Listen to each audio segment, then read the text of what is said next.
پاکستانیوں کچھ ایسے اکاؤنٹ پکڑے گئے جو کہ اصل میں تو انڈین تھے لیکن پاکستان میں بلوچ بنے ہوئے تھے۔ 90% بلوچ اکاؤنٹس انڈینز چلا رہے تھے، اور جو ٹویٹر اکاؤنٹ ہے اس نے ایک نئی اپڈیٹ دی ہے جس سے آپ آسانی کے ساتھ یہ دیکھ سکتے ہیں کہ کون سا اکاؤنٹ کہاں سے آپریٹ ہو رہا ہے۔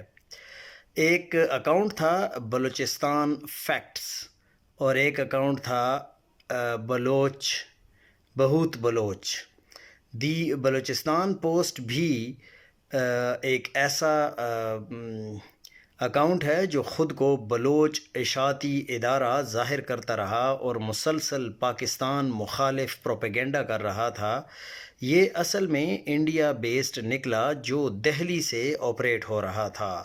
اس کے بعد مہرنگ بلوچ کا اکاؤنٹ سنگاپور سے آپریٹ ہو رہا ہے، اور در بی بی اصل میں درگاہ سنگھ نکلی ہے اور وہ بھی انڈیا سے آپریٹ ہو رہا ہے۔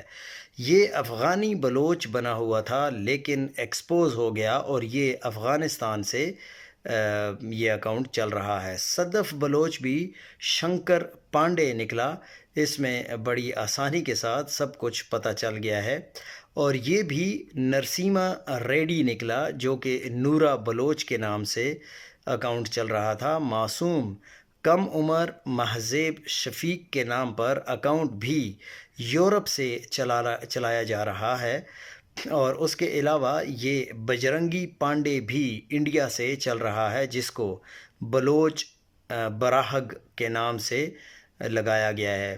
اور یہ بھی امر سندھ ٹھاکر نکلا ہے اور یہ ایک اور اکاؤنٹ ہے، یہ بھی انڈین اکاؤنٹ ہے، اور یہاں پہ یہ شو ہو رہا تھا کہ یہ پاکستانی اکاؤنٹ ہے اور یہ بلوچستان سے اس کا تعلق ہے۔ تو حالات ایسے ہیں کہ کس طرح بلوچستان کے لوگوں کے ناموں پر غلط اکاؤنٹ بنائے گئے اور ان کو انڈیا سے آپریٹ کیا جا رہا ہے۔